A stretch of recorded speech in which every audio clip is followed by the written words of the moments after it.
Este es el tema y nos acompaña Danilo Albán, experto y consultor económico, para analizar lo que está ocurriendo en torno a la proforma presupuestaria. Buenos días, gracias por su presencia. ¿Qué cree usted que será imposible de hacer respecto de la atención que deberá dar el Ejecutivo a las recomendaciones o pedidos de la Asamblea? Buenos días, Eduardo, muchas gracias por la invitación.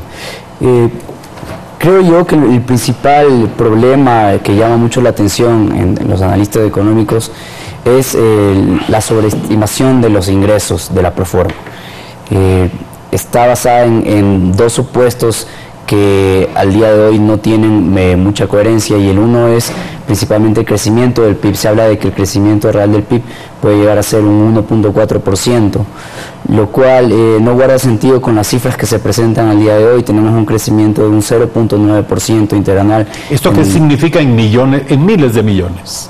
Es un crecimiento real, no se puede medir nominalmente porque se ajusta por medio de inflación, pero básicamente es como decirle a la gente: hoy producimos, este año vamos a producir 1.4% más que el año pasado, así para que quede en términos sencillos. Pero hoy, el segundo trimestre del 2018 en comparación con el segundo trimestre del 2017, está creciendo un 0.9%. Entonces, hoy ya el crecimiento está menor que el 1.4 que se está pronosticando. Y aparte de eso, la tendencia viene a la baja. Eso por un lado. Y usando las mismas cifras de instituciones oficiales como el Banco Central del Ecuador, el Banco Central del Ecuador tiene un indicador que se llama el indicador adelantado del PIB, en el que en la última presentación podemos ver que el ciclo ya cumplió su auge, ya cumplió su tope, y ahora vamos a entrar en un proceso de desaceleración económica. Entonces, ese es el primer supuesto que está fallando y que obviamente va a sobreestimar los ingresos permanentes, porque estos ingresos vienen de la actividad económica, de los impuestos. Si hubiera que ajustar el presupuesto en función de lo que usted afirma, ¿cuál sería, en su opinión, este ajuste? Es una pregunta un poco, diría yo, como capciosa, porque el problema es que el Estado debe estar en la política económica para hacer políticas contracíclicas. Entonces, si el Ecuador está entrando en un momento de desaceleración y posible recesión económica, más bien el Estado tendría que hacer una política contracíclica y aumentar el gasto en los sectores en los que haya mayor efecto en la actividad económica. Por ejemplo, hay algo que sí debemos notar, es que la inversión pública se está reduciendo en 800 millones aproximadamente, es un 20% menos que el año pasado, cuando la inversión pública es uno de los gastos del gobierno que más multiplicador tiene en la actividad económica. Es decir, construir carreteras, puentes, genera bastante actividad económica porque genera trabajo, genera encadenamientos productivos en otras industrias, que el gasto corriente no, porque incluso a veces un aumento del gasto corriente puede hacer que ese gasto, esa inyección de liquidez a la economía se vaya a importaciones, por ejemplo. Entonces, sí preocupa un poco y bastante la reducción de la inversión pública. Ahora, si es que ya tomamos una decisión de reducir algo, yo creo que es más prudente reducir el gasto corriente que reducir la inversión pública. ¿El gasto corriente y en qué rubros? Eso es algo que llama bastantes cuestionamientos. ¿Por qué? Porque principalmente tenemos en el gasto corriente lo que son salarios, ¿no? Y el 83% de los salarios son en médicos, profesores y seguridad nacional. Entonces, reducir eso realmente no sería algo prudente, ¿no? Y algo coherente tampoco con la política de este gobierno, con la visión social que tiene este gobierno.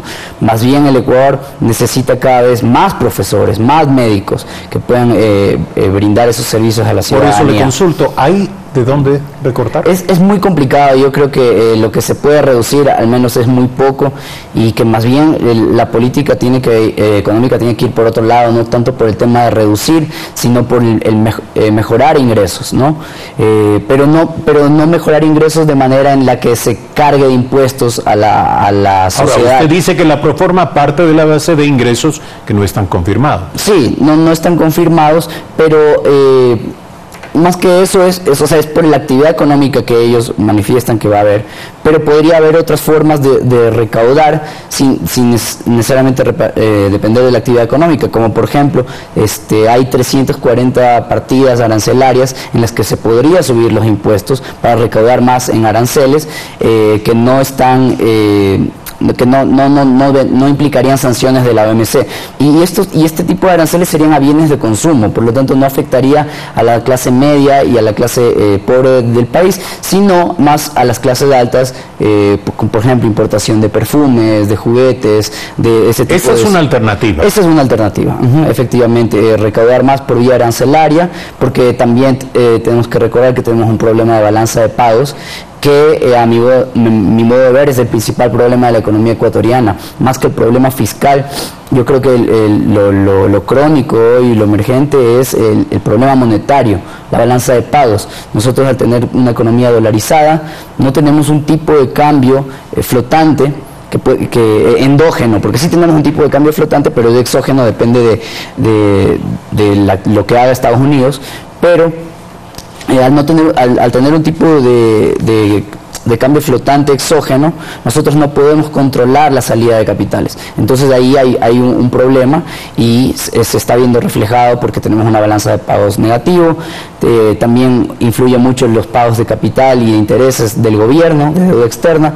Entonces creo que por ahí se debe probablemente controlar. De las últimas herramientas que queden para este tipo de correcciones la política arancelaria. Sí, yo estoy convencido de que es de las últimas herramientas que queda, y el financiamiento también.